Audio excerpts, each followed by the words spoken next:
యెహోవా మీకు దొరుకు కాలములోనే ఆయనను వెతుకుడి. ఆయన మీకు సమీపంగా ఉండగానే ఆయనను వేడుకోండి. దేవుడు మిమ్మల్ని దర్శిస్తూ ఉన్నాడు. మీ ముందర దేవుని యొక్క ఆత్మ నిలబడుతూ ఉంది.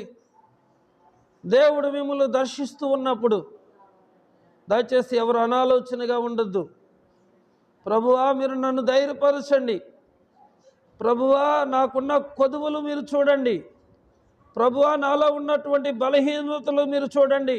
నాలో ఉన్న లోపాలను మీరు చూడండి. నాలో ఉన్న పాపాలను చూడండి. నాకేది కావాలో నాకే సరిగా తెలియదు ప్రభువా. మీరు నన్ను దర్శించి తల మొదలుకొని అరికాలు వరకు ప్రభువా మీరు నన్ను తాకి నాకు ఆరోగ్య బలములు, ఆయుష్, ఆత్మీయ జీవితంలో ఉన్నటువంటి ప్రతి కొదువులను సంపూర్తిగా అయా మీరు ఫుల్ఫిల్ చేస్తూ రమ్మని ఆ విధంగా దేవుణ్ణి అడుగుదాం. ఎండిపోయిన ఎముకలను సైతము మీరు బ్రతికించిన దేవుడు అయ్యా. మోడుబారిన జీవితాలను సైతము మీరు చిగిరింప చేయగలిగిన దేవుడు అయ్యా. అరణ్యమును రహదారిగా మార్చగలవాడవు నీవే కదా. ఎడారిని నదిగా చేయగల సమర్థుడు నీవే నాయన. నీవు లేనివి ఉన్నట్లుగా, ఉన్నవి లేనట్లుగా పిలిచే దేవుడువు నాయన. కలుగునుగా కంటే నీ నోటి మాటకు సమస్తము కలిగింది ప్రభువ. కలిగినది ఏదియు మీరు లేకుండా కలగలేదు దేవా. నిజంగా దేవా మీరు మహోన్నతమైన దేవుడువు నాయన.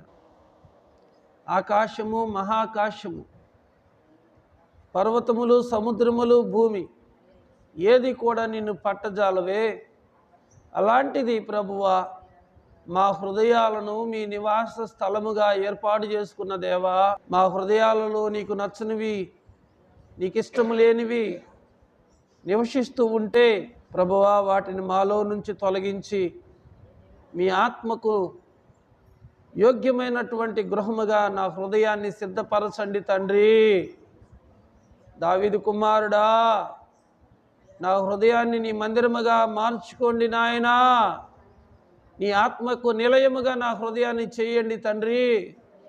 నీ వాక్యపు వెలుగులో నేను సరి చేసుకునటానికి, నన్ను నేను సముదాయించుకోవటానికి మీరు నాకు మరొక అవకాశం నాకు అనుగ్రహించినందుకు స్తోత్రాలు ప్రభువా. తలమొద్దులుకొని అరికాల వరకు ప్రభువా మీ రక్తంతో మమ్మల్ని శుద్ధి చేసి నీ యొక్క ఆత్మతో మమ్మల్ని దర్శించి ప్రభువా మాలో ఉన్న ప్రతి బలహీనతలు, ప్రతి కొరతలన్నిటినీ తీర్చి ఆశీర్వాదాలతో నింపమని, ముందున్న సమయాన్ని దీవెనకరంగా మార్చమని యేసయ్య పరిశుద్ధ నామములో ప్రార్థించి అడిగి వేడుకుంటున్నాం తండ్రి.